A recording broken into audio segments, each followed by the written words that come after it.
Imagine that you're at a college graduation commencement ceremony, which is a really, really big deal for a whole lot of people. And then there's a hush that goes across the room. As one guy labors up the stairs, it's obvious he's struggling to get up the stairs. They hand him a cane so that he can walk across the stage. And when he gets the diploma, instead of using that cane, he holds it up in the air, and this audience goes wild like they just won the national championship wild. That moment gave me chills up my arms because it's the moment that David, who was born with cerebral palsy, described when he became the first person from his mother's family to ever receive a college diploma. You're going to hear from an amazing guest who didn't let difficulties and a birth disorder hold him back. I am so excited to introduce you to David on this episode of Unbeatable. These stories of triumph over adversity will help you handle your toughest days in life. You're listening to Unbeatable with Jeff Struker. David, thank you so much for being my guest today on the next episode of Unbeatable. Actually, I don't think it's the next episode. It's actually this episode, if people are listening right now.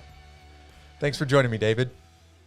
Thank you for having me. I'm excited to hopefully provide some insight and education to your listeners about sports, fitness, and myself. Yeah. Living with CP. Yeah.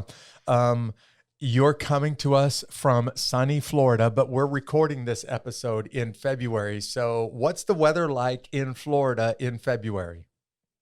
Oh, right now it's been mildly cold off and on. You know how Florida weather is. It's bipolar.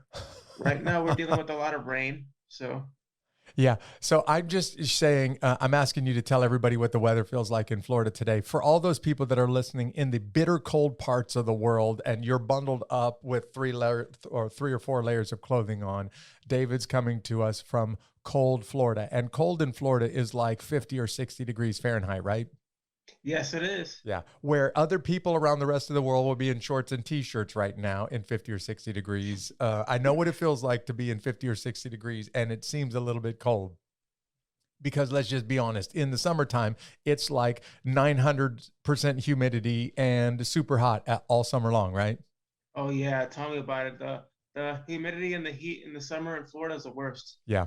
So you get the winters that everybody wishes they had, but then you have the summers that nobody wants to go through. I'm just saying. Exactly. I mean, we only had 1 week of actual winter, and I mean, it got cold. I mean, we're talking about up north, a high 49, low 30, and I mean, it got cold. Yeah. Well, if you're listening to this podcast, David joined in a hoodie and a t-shirt because it's cold, air quotes, in Florida right now. Hey, you just described yourself a moment ago. And by the way, thanks for giving everybody kind of an overview of who you are. You've got a background in sports. You are an advocate and for CP. You and I know CP to be cerebral palsy, but describe cerebral palsy to people who have no exposure to it. Well, cerebral palsy is caused due to lack of oxygen to the brain from birth. So CP can vary from individuals. So you can have speech impediments. You can have issues with, your physically, mentally. In my case, for example, I have spastic hemiplegia, which means my cerebral palsy affects one side of my body, which is my right side. But I'm very limited on my right side, but for the most part, I do everything on my own. Yeah, that's amazing. You're living at home right now on your own? Yes, I am. Yeah. So, as I understand it, people with CP have this spectrum, right? Some people very severe and they're going to need some kind of care all their life, to others that are like you, able to live on your own. Can you describe a little bit of what life is like on those very extreme edges of CP? Well, I could actually talk to you about myself growing up. So Yeah, for the let's do first that. 8 years, oh, I'm sorry, for the first 8 years of my life, I could I couldn't read, write, or walk. I was told by doctors that I would never live a normal life. I would Hold be a on. You complete couldn't vegetable. walk until you were 8 years old? Hmm. Wow. I was very limited in what I could do. Physically, had limited vocabulary, and doctors just gave up hope, and they told my parents, your son's gonna be a vessel for the rest of your life. You're gonna have to take care of. But fortunately, I had some pretty awesome events transpire, and it shaped who I am today. Yeah, I'm sitting here looking at you, watching you live through this video feed, thinking if I just saw you from a distance in a grocery store or at a gas station, I would never know that you have CP because of how well you carry yourself. I'm sitting back listening and hearing you say you can't walk, you really can't talk until you're 8 years old. And I can't imagine the massive transformation that must have happened. You described it as some pretty incredible events. What were those events? Well, when I was 8 years old, I had a tragic event happen, which my biological mom, she had me when she was 16 years old, and throughout her life, she struggled. You could imagine you're basically a child raising a child Yeah, yeah. with a disability, and you also have my younger brother as well, to raise.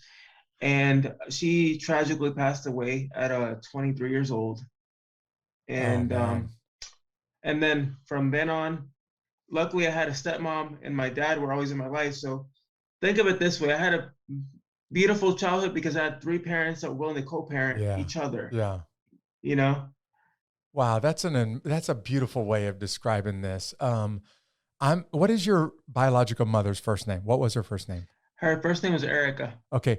Erica is incredible if she's 16 years old and had a special needs child and doesn't put you up for adoption, but decides, I'm going to raise this child. As you said, a child taking care of not just a child, but a special needs child. But it gets even more special here. All right, come on. The day after the months after she passed away, about 3 months, I started walking. And then my stepmom had to make the decision the day of my biological mom's funeral. Am I going to take care of this child and give him the future that he needs and he deserves? Or am I going to continue with my youth and living my life and having kids later on? Yeah. She said, I see more potential in this child than anybody else could. I want to take him as my own and give him the life that he wants. And she's been my mom ever since. What is your stepmother's name? Her name's Yvette. Okay. Erica was my hero. Yvette is my hero. If she would be willing to love you and take you and treat you like her own, not just because of your cerebral palsy, but because she's deciding, hey, I think that there's something special in David. You know, When you were growing up, people would obviously think that there's something a little bit off with you. Often folks with cerebral palsy have been referred to as air quotes slow. Did you have people making comments like that to you? oh wow. Actually, when I started first living with my stepmom full time, my dad, her, and I were living in Puerto Rico at the time, and I was enrolled in school in regular education there. And in Puerto Rico at the time, the schools weren't ready for inclusion and acceptance when it came to kids with disabilities. So I would make straight A's in all my classes, do very well, 4-point average, very smart, bright student. But the All teachers would right. look at me and say, I don't want him in my classroom. He's too Oh slow. no, He's man. Are you he's a burden. serious?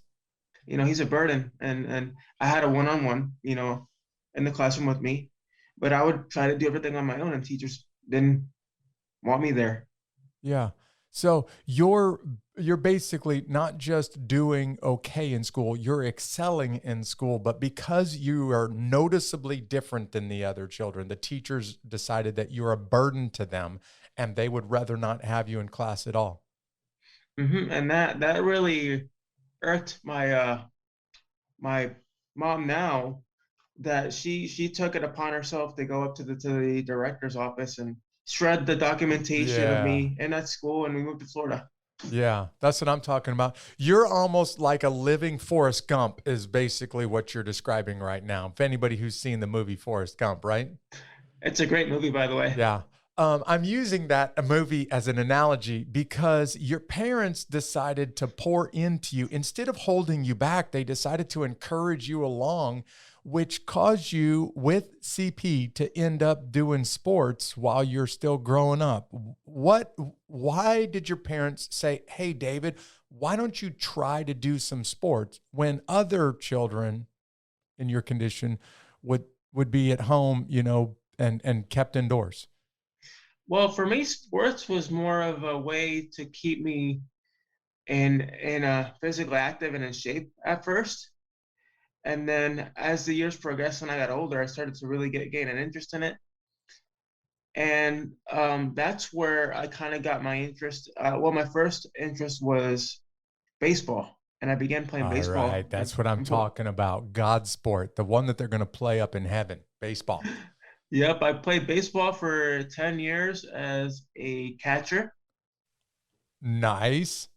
for various different teams and, Yeah. and leagues. And I started off in Puerto Rico as the poster child. So in the very first league in Puerto Rico, in my hometown. Which, by the way, I want to point out for people who live in the Caribbean and even in Latin America, baseball is humongous. So if you're playing baseball, you got some stiff competition around you.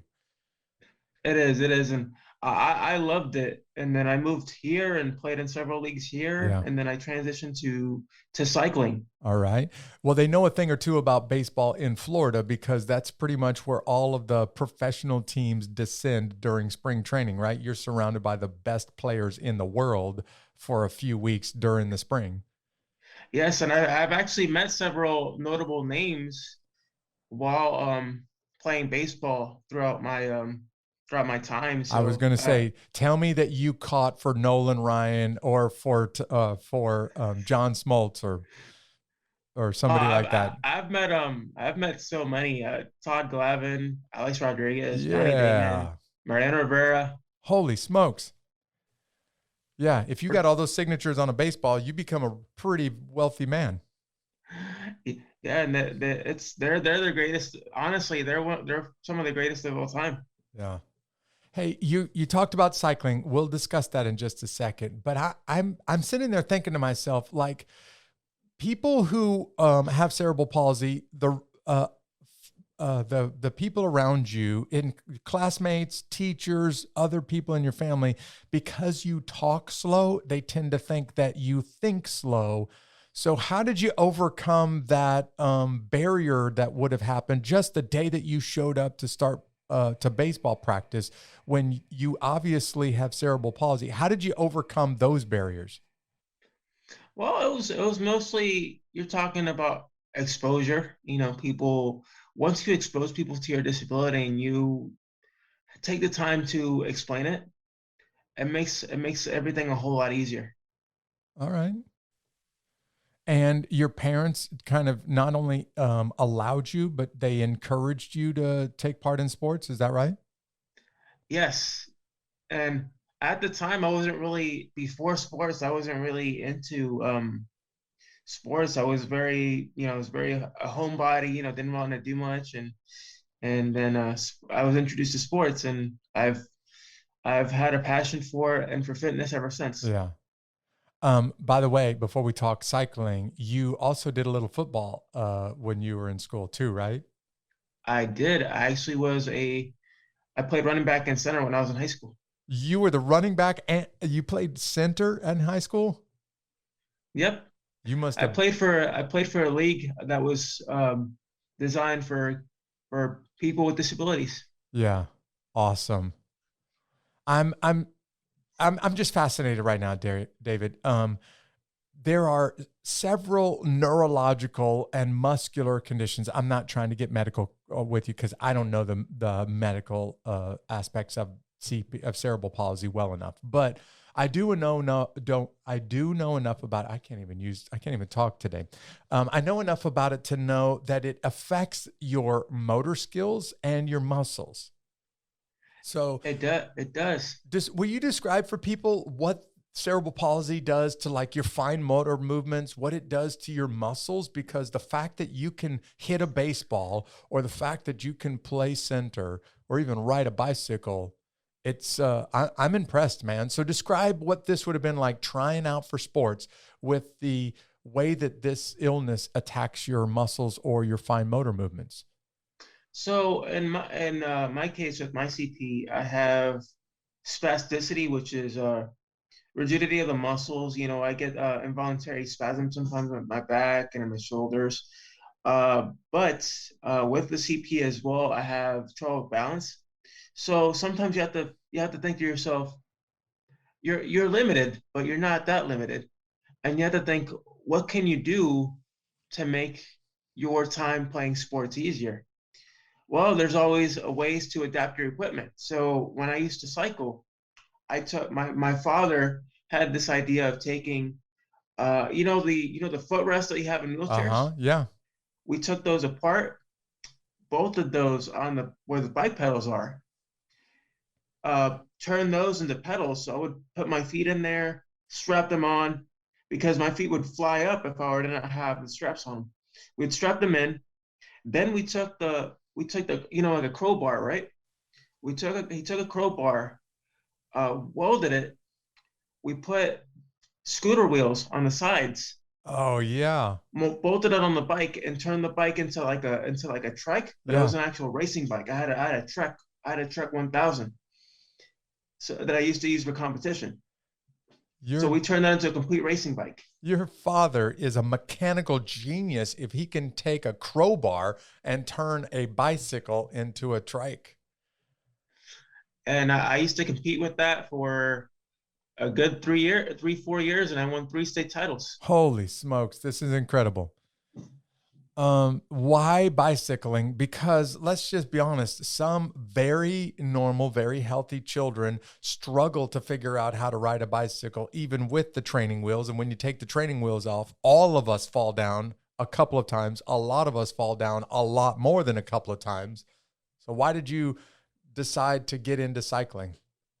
Well, at first, it was because I was very into Lance Armstrong, and it's of course it's I won't go into much detail, but it's unfortunate what happened with the whole Yeah. situation. Yeah. But he was my idol back in the day. I admired him, and so that's what kind of got me into cycling. Nice. You were going to become the next Lance Armstrong and win like a dozen Tour de France. That's what you were going to do? Yeah, it was actually well on my way. I actually did cycling for a few years. Then I quote unquote retired. Then I was scouted in high school because I had seen I had done so well, and I was about to be a para. They were looking to sign me into a Paralympic contract, Yeah. an amateur contract in Florida. But then I said, after doing years of sports, my body was already worn down. I said, you know what? I'd rather go to college and turn down a six-figure contract and sponsorships, and because your body doesn't last forever, but your mind does. Right. Listen, for anybody that is totally healthy, it would be hard for us to do the kind of sports that you've done. The fact that you were able to do it with the muscle rigidity and muscle spasms that you just described, or the balance problem. Like, I'm thinking about balance problems on a bicycle. Are you kidding me right now? The fact that you can overcome those obstacles is so impressive, man. Yeah, I mean, it's all about wanting to do something and really enjoying it. If you enjoy it, you'll find any way to make the sport or playing the sport easier. Yeah. Hey, while I was getting ready to do this episode with you, David, I was thinking about cycling. And in fact, I got this little segment that I like to do in the show called the High Five. It's like my way of reaching all the way across the internet and slapping a big high five for you. And I was thinking about the 5 or 6 big mistakes that I've seen people make on bicycles, especially the adults who think they've got it figured out, and then they end up making very childish mistakes. So if you don't mind, I want us to go back and forth just a little bit about basic cycling mistakes that us adults will sometimes make that we really should have probably figured these things out as a child. You ready to go back and forth just a little bit? I'm ready. All right, man. I've watched, I can't tell you how many people, in fact, almost everybody that I watch, it looks like their seat, you and I know that seat as a saddle on a bicycle. but it looks like their seat is way too high and they're barely able to hit the pedals because they're trying to look cool, or their seat is way too low and it doesn't look like they can generate any momentum. And basically, they look like they don't belong on that. They look like they took somebody else's bicycle because that seat is jacked up so high or sank down so low. That's one of the first mistakes that I think I've seen, and most often. One of the ones I've seen is when they go into the wrong lane, thinking that they're going in the right direction. Man, do I see that a Oh, lot, especially when I used yeah. to compete. It always would happen, and it would baffle me because you go in the wrong lane, you'll be, they'll think that they'll take the lead, or Yeah. they're going faster. Instead, you're actually going behind pace, and you're Yeah. falling behind. Yeah, not only that, but you're actually putting yourself at risk going in the wrong lane in a bicycle race, right? Yep. And it's one of those things. If you're on time or if you're trying to medal, Yeah. it really messes with you. Yeah. No, hey, here's the next one on my list. Every little kid, when they're playing around and they start to get pretty good on a bicycle, they like to take their hands off the handlebars, or they basically are showing off, right? Like, look, mom, no hands, showing off. And I can't tell you the number of grown adults that I've seen that are showing off on a bicycle, except for their parents. Mom isn't there anymore, so they're just showing off the people that are around them that have they don't care at all the fact that you're showing off. And the amount of people that I've seen try to do the no, look, mom, no hands, adults doing the look, mom, no hands, and then make some stupid mistake and end up in the ditch. You seen anything like that one? Oh yeah, I did a few of those myself when I was younger. I I think I was in Puerto Rico at the time, first trying to learn how to ride a bike, and I was going up a hill, and I was like, "Hey, mom, look, I'm riding my bike," and all of a sudden, you see the bike going sideways, and I fell right sideways onto the ground, onto the pavement. And luckily, I was wearing protective gear, but Yeah. that was one of those silly mistakes. I'm laughing at you right now, man, because I can think of doing the same thing, but I'm sure it wasn't that funny when it happened to you, right? Oh yeah, at first it wasn't that funny. At first, it Yeah. was kind of startling. Yeah. You're not used to falling off your bike. All right. Well, here's the next one on my list. When I made this mistake personally, I'm riding around and I didn't really prepare. So I'm not wearing the right equipment as you just described. And I'm wearing pants that are too loose when I'm cycling on a bicycle. And anybody who has an experience on a bicycle knows exactly what that is going to end up being. But what happens to you when your pant legs are way too loose on a bicycle? Oh yeah, in that situation, they'll tear up. Yeah. You'll tear up the pants. It'll create holes. Chances are you'll probably get a couple bruises here or there. I had my fair share of those as well. Um, I can recall uh, a situation probably a couple months ago. I was actually riding my bike, and I was going up a little like speed bump, Uh-huh. and I guess I went too fast, and I almost went flying, and I was wearing like really like skinny pants, and I tore them up, and I mean I still have them just for Just to show going people, like, around. look what I did. Yeah. Yeah. David, I'm getting this mental image right now of you on a bicycle wearing skinny jeans, trying to jump a speed bump right now, and it turns into a a big puff of smoke, puff of dust because you wiped out so hard. By the way, for those of you who don't spend a lot of time on a bicycle, loose pant legs on a bicycle always get caught up in the gears, and you can virtually guarantee that you'll tear your pants up. If not, clog your gears up and end up going flying head over the handlebars. Yeah, not a great idea. Yeah. Do Don't not try it. wear loose pant legs while you're out cycling. Just free advice to everybody out there. All right, next one. How about when you're going downhill, you're starting to pick up some speed and you want to really start flying? I have done this myself personally. And instead of shifting up, you downshift, which causes your feet to come off of the pedals, downshifting downhill with a lot of speed. You know what happens, David, when your feet come off the pedals and you're flying downhill, right? Yep, there's no brakes, and eventually you'll hit anything around you in sight That's that slips by. exactly, you're describing exactly what happened to me. My feet came off the pedals, my feet hit the ground, the bike kept going, the body stayed there, and it just become a giant mess of arms, legs, and bike tires and gears. Think of an avalanche, except you're on a bike. Yeah, that's basically that's the perfect description. Think about a snowball downhill, except for it's bike and person rolling downhill, in a big avalanche. All right, last one. And for me, this one is a classic mistake that people make when you spend a lot of time cycling and you don't wear safety glasses or anything like that, especially when you're doing some long rides with some slow, long sloping downhills.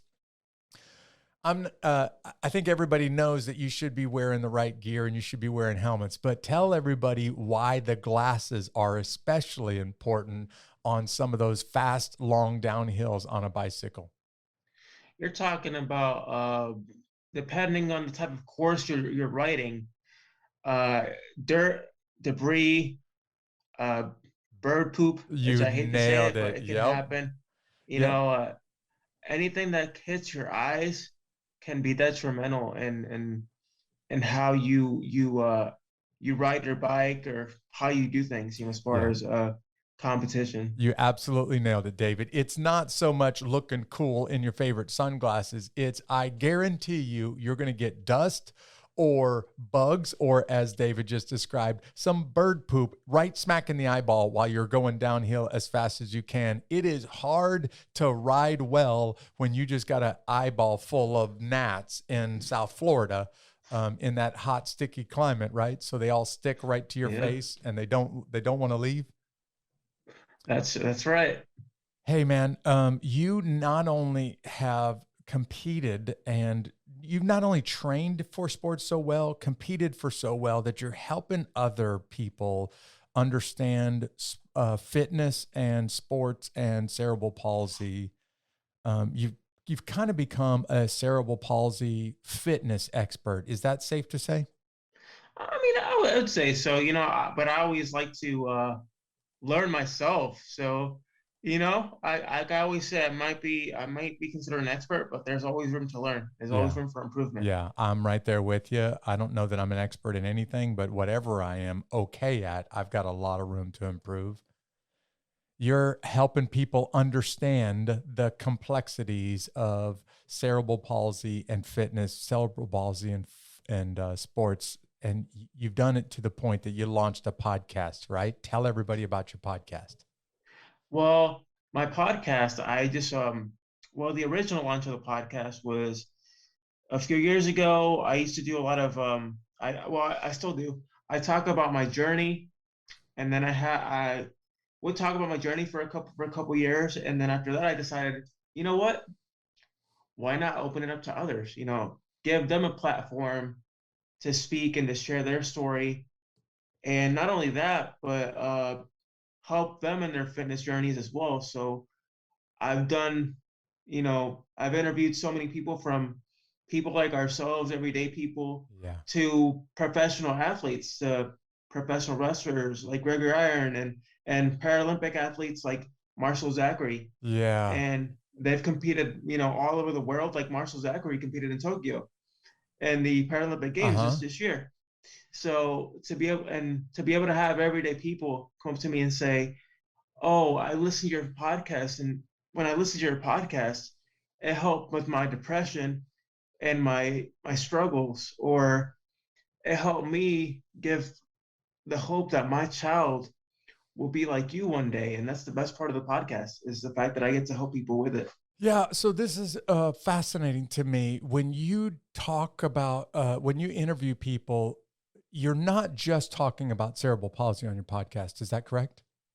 Yes, not just about cerebral palsy. And the people that are listening to your podcast, and by the way, if they want to find your podcast, where do they find it and what's it called?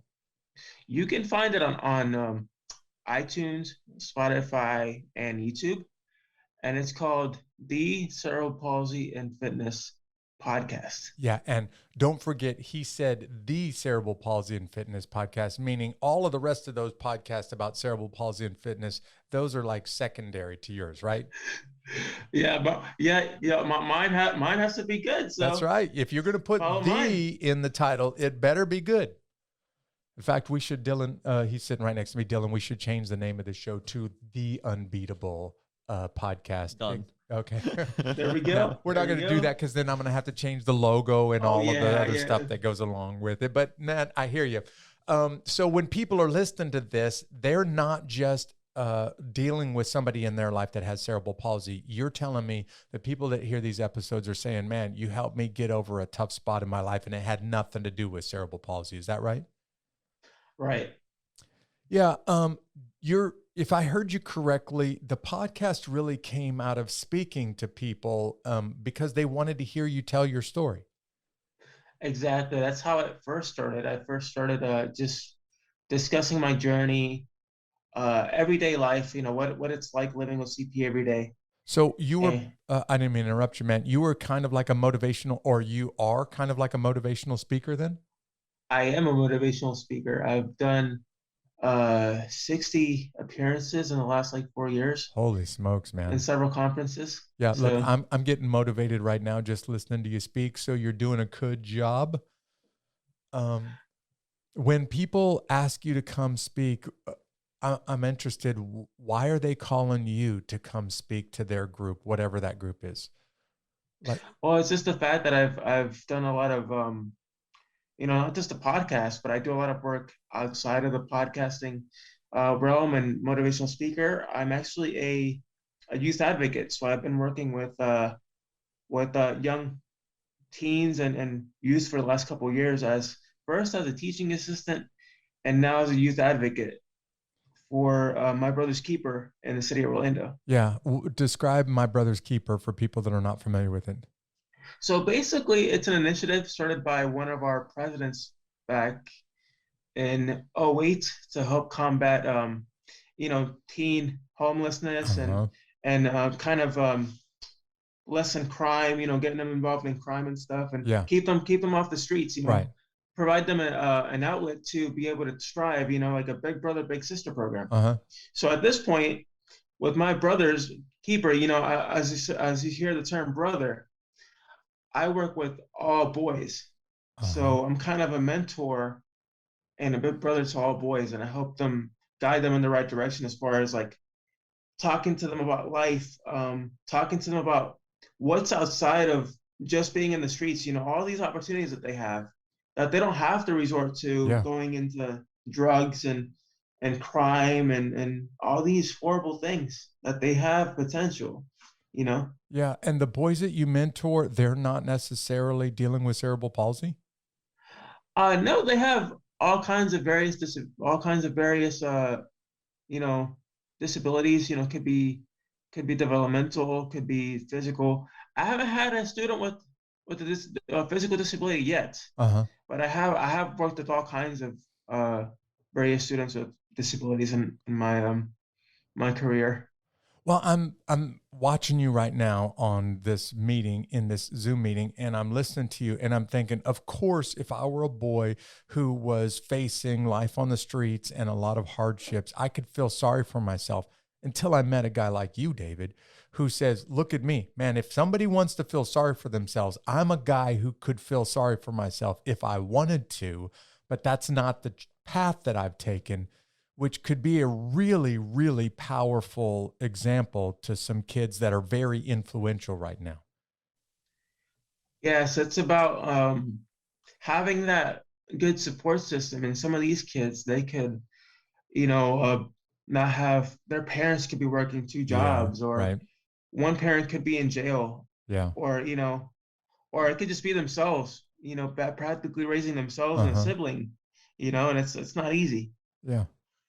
You you are seriously motivating me. In fact, I just wrote down something that you mentioned a minute ago, David, and I thought that one's going to stick with me for a long, long time.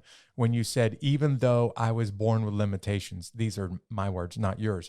Even though I was born with limitations, I'm not that limited. In other words, I'm not going to allow my limitations to hold me back more than they should. And that's Here's something. motivating me right now, man. Here's something else you could take away.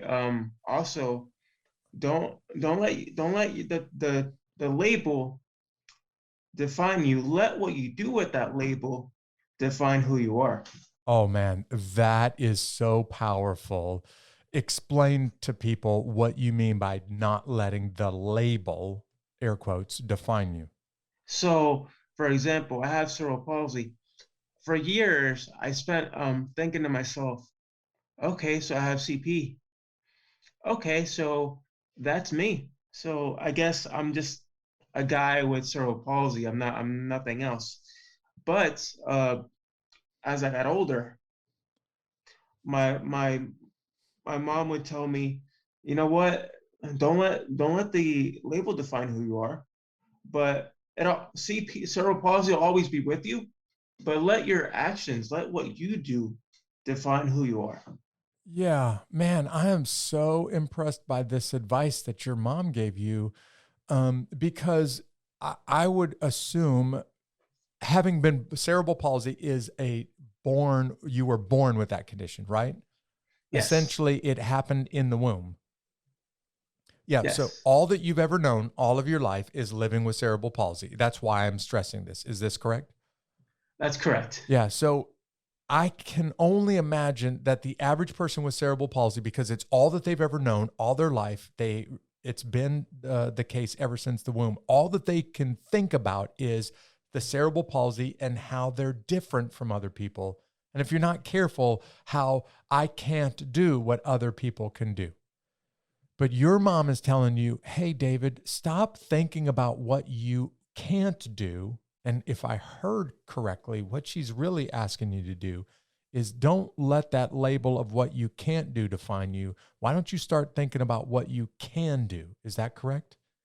That's correct. And you know, and she said that the day of when I graduated from ECF.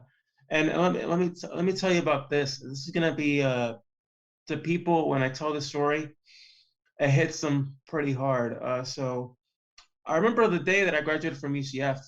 By the So way, University of Central Florida, it is no small feat to graduate from that school. yes, they say that well, it used to be a myth on campus. So they would say if you don't finish, you can't. It's they say you can't finish, Yeah. and if you step on the school seal in the student union before you graduate, You will it's get a struck bad. down by lightning. Is that what they said? It's I mean, it could happen. You never know, I'm but just joking right now, but yeah, they're I saying mean, it's it could serious happen. You never business, know. right? It's serious business. Like there's a possibility you don't graduate if you step on that seal early beforehand. Yeah. And so I worked tirelessly. Like I mean, I gave it my all. Because my family, my biological mom only never finished high school. So I was literally the first one to finish high school on Holy her side of the cow. family. Wait a second. You're the first person in your mom's entire side of the family to finish high school, even though you have cerebral palsy. Even though I was told I would never accomplish any kind of Oh my, feat. this is incredible. You can't even talk until you're 8 years old, and the doctors are telling your parents to just give up all hope. And you're doing something that the rest of your mother's side of the family has never accomplished before. This is incredible, man. Yeah, and then of course I went on to finish high school and then I went on to college and then I remember the day that I was gonna graduate. I mean I gave it my all, when I was at UCF. I mean Yeah. I literally sacrificed myself physically, and I'd wake up at 4:30 in the morning just because I take paratransit to get to class from Sanford. So sometimes it'd be an hour and a half, 2 hour bus ride every Wow. day to get to school, Yeah. and I'd be there from 7:30 till about 8 o'clock at night, almost every other day. I would just study hard, not quit. I mean, I put my family I put my family on my shoulders. I put everything, and I mean, the day I graduated, I was really sick, like physically, because I was just like, Really? I went through a lot of stress, Yeah.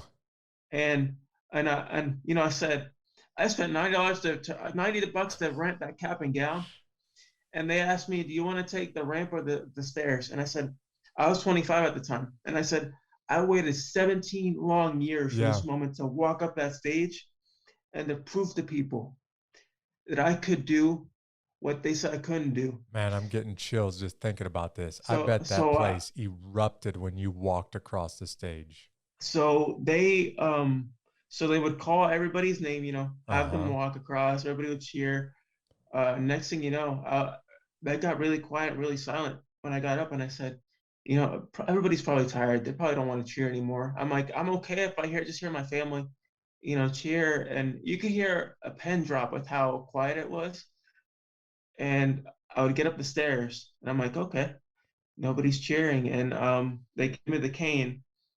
I lift it up and within 5 seconds, that place did erupt. Wow. And they clapped for a good 5 minutes, and I just stood Man. there, just looking at the crowd, just kind of like thankful. And I lifted the cane up and I walked across the stage. And next thing you know, I got my diploma cover. Went up to my mom and hugged, and I just broke down in tears. Yeah, of course, man. That is so powerful what you just described. Walking across the stage when everybody in the room knew that you had cerebral palsy, walking across the stage and receiving a diploma.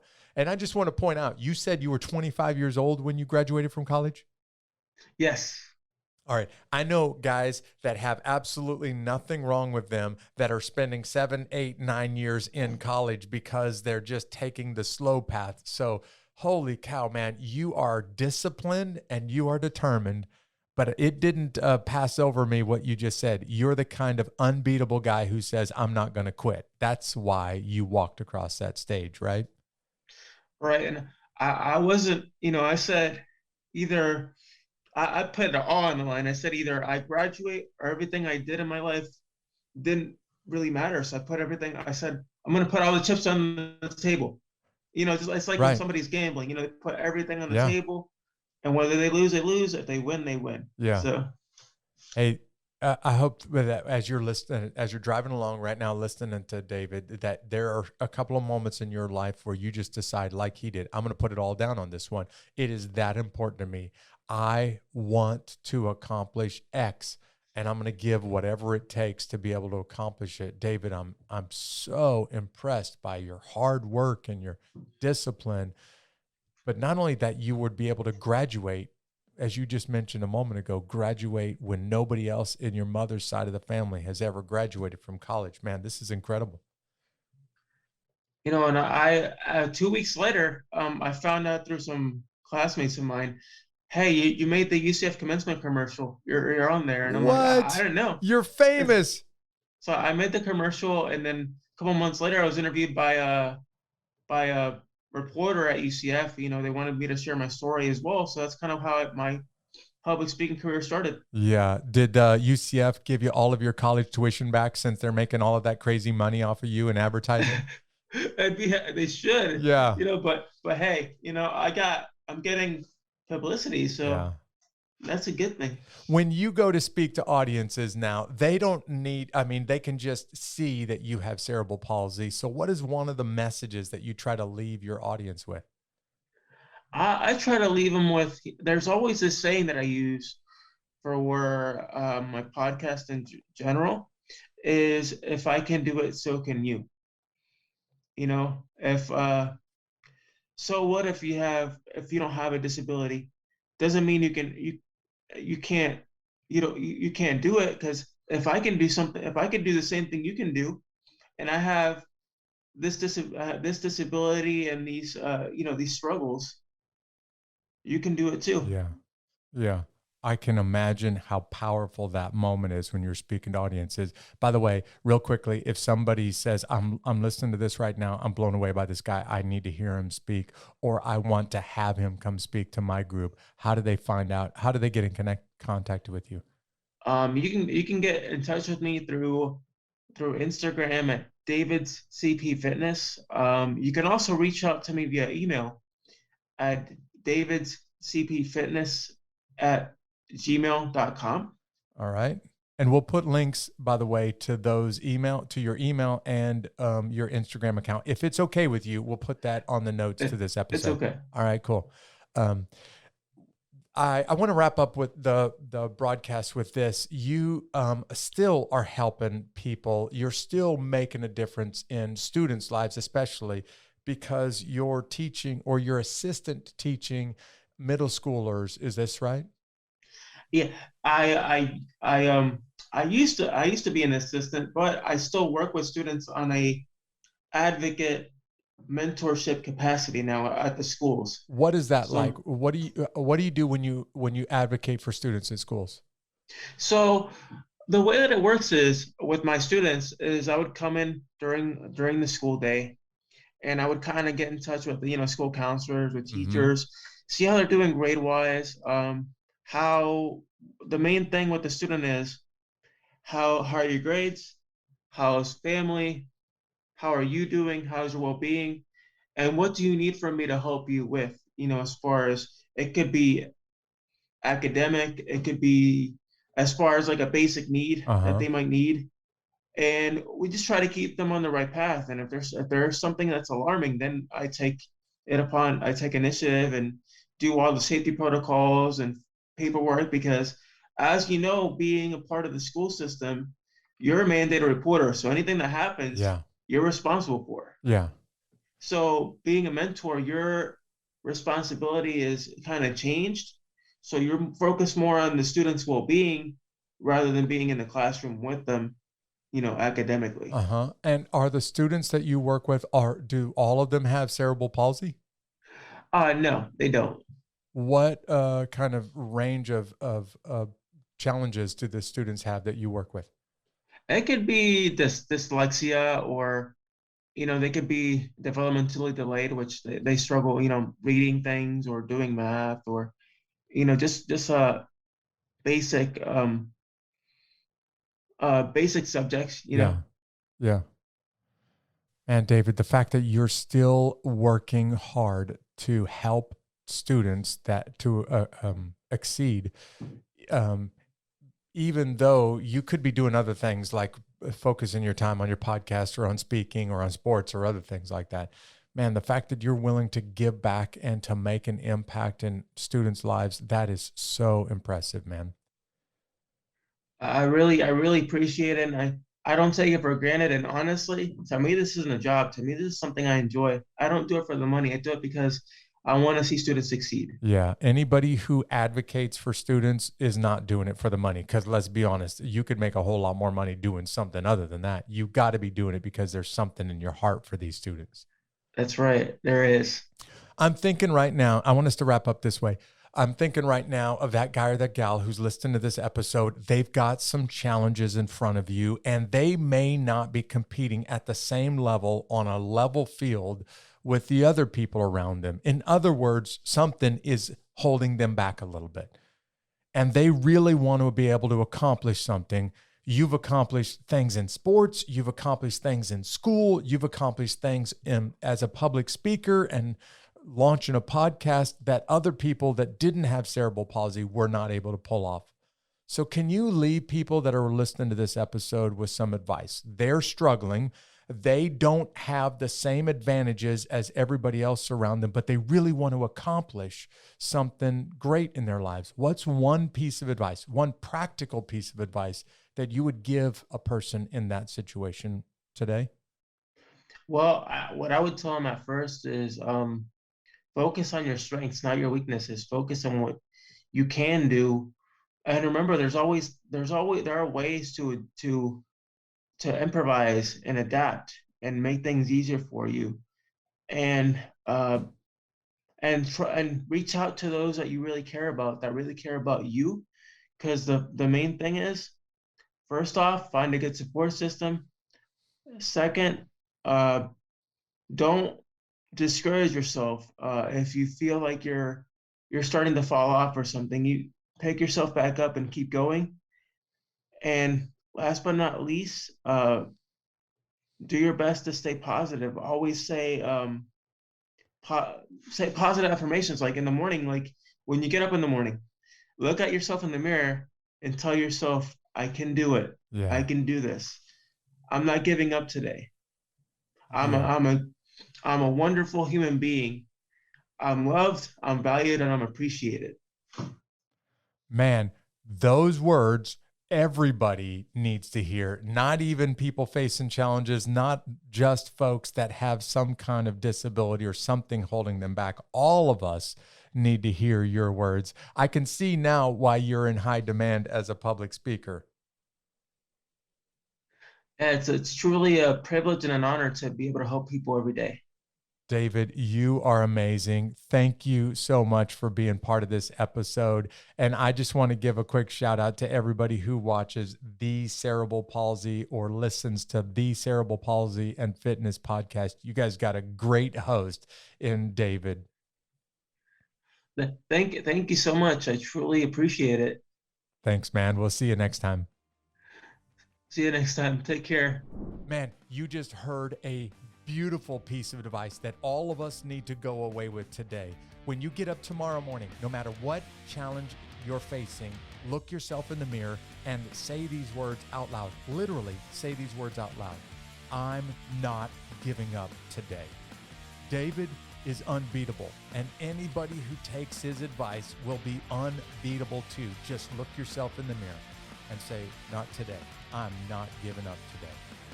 Hey guys, thank you so much for tuning into this episode of Unbeatable. If you just found this episode for the first time and you were blown away by what you heard, would you follow us on social media? You can find us just by searching for @Unbeatable Podcast on your favorite social media platforms. And if you've started listening to this regularly, why don't you go ahead and subscribe on your favorite podcast platform? In fact, why don't you rate us and tell everybody in the world how awesome this podcast is? We're well on our way, y'all. We're getting close to our goal of 50,000 downloads by tax day, April 15th. And here's how you can help. Would you tell a friend?